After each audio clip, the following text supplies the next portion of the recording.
Hi guys, welcome to my first episode of this series. I'm excited to do this together with you guys, and we're going to be exploring more on concepts that need to be talked about often.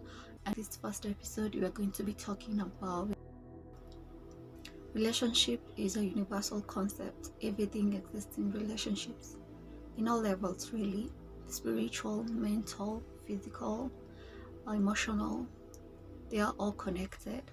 I tend to think of the universe as this giant being that has all its parts connected one way or another, like a giant puzzle board with all its parts fitting in together. When you take a deeper look at these relationships, we see that these existing relationships are important and they all play an equally important part in existence.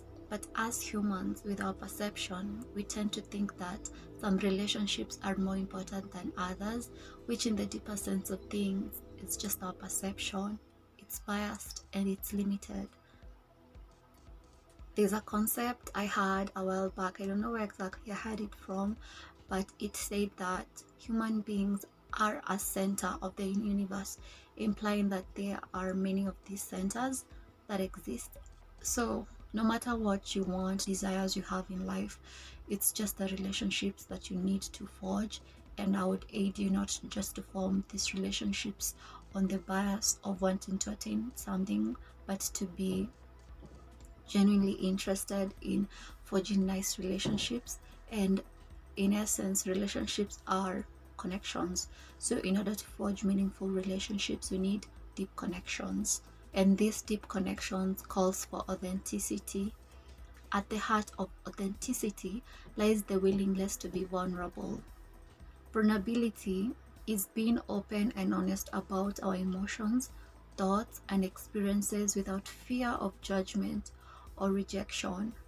Quote, being vulnerable is the only way to allow your heart to feel true pleasure.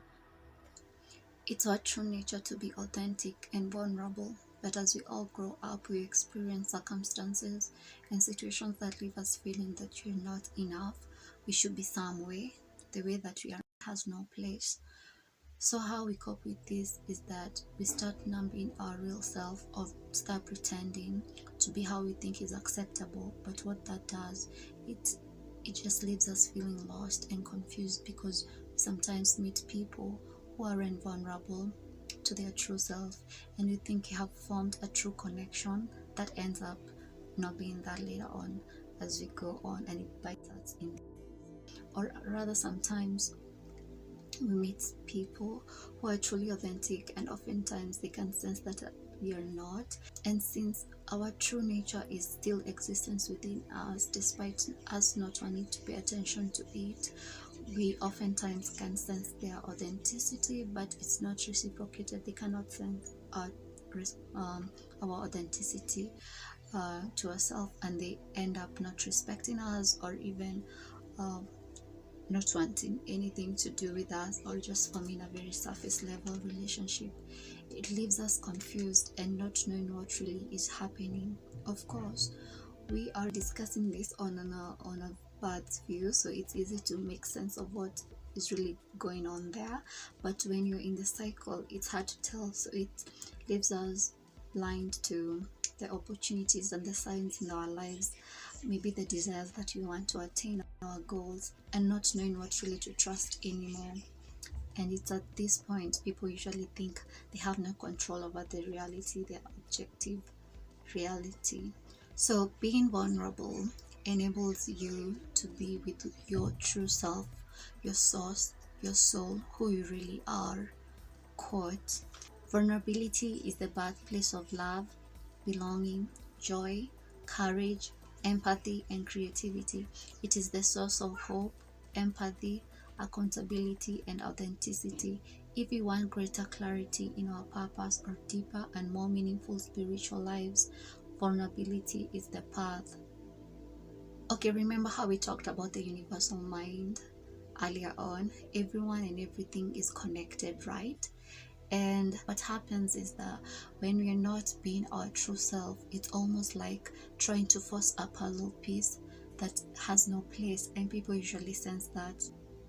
When we are trying to hide who we truly are, when you're trying to avoid vulnerability, we are in fear of shame. Shame is the most miserable feeling of them all. It's the feeling of not feeling enough and the feeling of not belonging. The way to deal with this is to be courageous and be confident of who you truly are. Be compassionate with your weaknesses and everything that you are.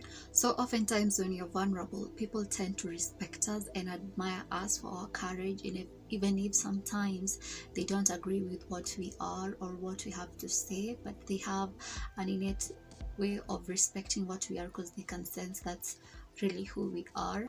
The best part about it, it builds our self-trust and allows us to attract people who are meant to resonate with us, and creating space for more things that are in resonance with us. A dating scenario, when you're vulnerable in your experience and your true self, you actually convey how you feel about the other person, despite really thinking about the reaction that the other person might give you. Maybe they might reject you. It leaves you with a sense of knowing that you chose yourself and you are true to who you really are, not even disregarding their reaction or how they react. Maybe they reject you. You choose yourself, and that becomes enough for you, and it builds your self-belief and your self-trust. Disclaimer: it's important to make the choice to be vulnerable despite the resultants of experiences of the feelings that you may want to experience. And it's good to choose vulnerability just because that's the way to live your true authentic life despite the effects. So guys, that is all I have for you today. See you in our second episode.